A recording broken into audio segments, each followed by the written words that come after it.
The briefing will be called to order. Welcome to my fellow members of the committee, our distinguished panel of witnesses, honored champions of the struggle for human rights in China who are joining us today. Ladies and gentlemen, there is an old saying that the Chinese invoke when they wish to avoid political discourse with the central powers in Beijing. The mountains are high and the emperor is far away. Well, ladies and gentlemen, this morning there are no mountains to shield us, and as China's newest emperor has just landed in Washington and is at the front lawn of the White House, yet the pressing issues which separate our countries need to be urgently addressed. Three of those many issues which will be the focus of today's briefing include security concerns, human rights, and how our trade imbalance and the Chinese currency manipulation adversely impacts our U.S. economy. When the Cold War ended over 2 decades ago, many in the West assumed that the threat from communism had been buried with the rubble of the Berlin Wall. However, while America slept, an authoritarian China was on the rise. China became one of our biggest mortgage companies, holding over $900 billion of our international debt.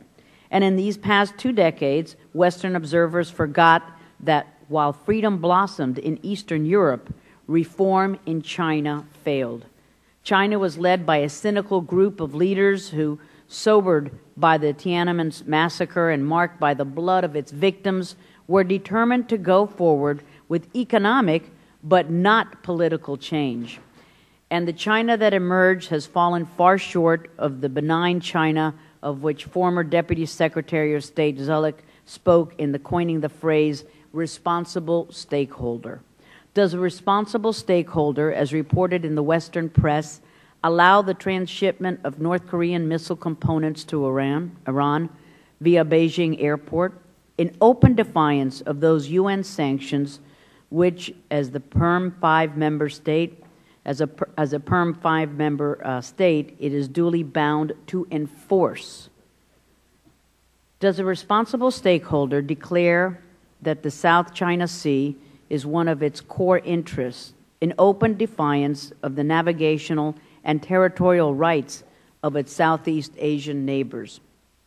Does a responsible stakeholder admonish the U.S. Navy that it cannot operate in the Yellow Sea, in the very waters where General Douglas MacArthur undertook the heroic landing which turned the tide of the war? Would a responsible stakeholder refer to the Nobel Peace Prize Committee as a bunch of clowns for awarding an honor to a distinguished Chinese human rights advocate? Would a responsible stakeholder arrest the wife of a Nobel Peace Prize winner as further retaliation for speaking the truth about the gross human rights violations in China? The U.S. took a big gamble when it voted for permanent normal trade relations for China over a decade ago, in what some termed as the most important vote since World War II. The vote was based upon what I see as a sadly mistaken belief that economic openings and a free market reform would lead to democracy, respect for the rule of law, and a full array of political and human rights for the Chinese people.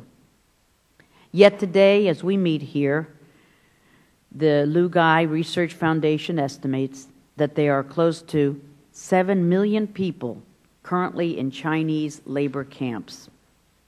It is as if the entire population of Switzerland were being held behind barbed wire.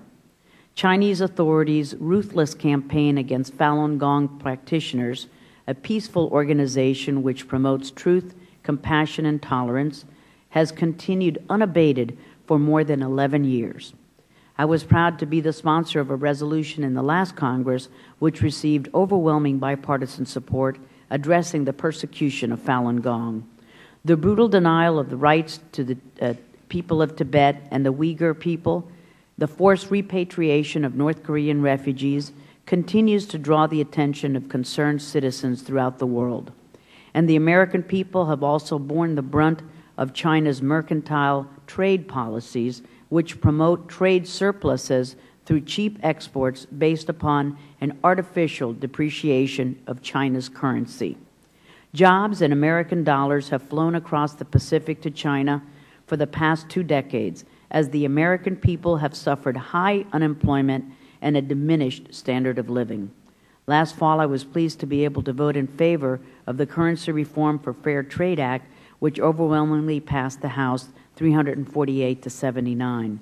We are back with a new energy from our newly elected members who are determined to take back America's economy and are committed to a foreign policy that stands with our allies and holds accountable those who threaten our nation's security interests. And now I'm pleased to turn to my distinguished ranking member for this committee, Mr. Berman, for his remarks.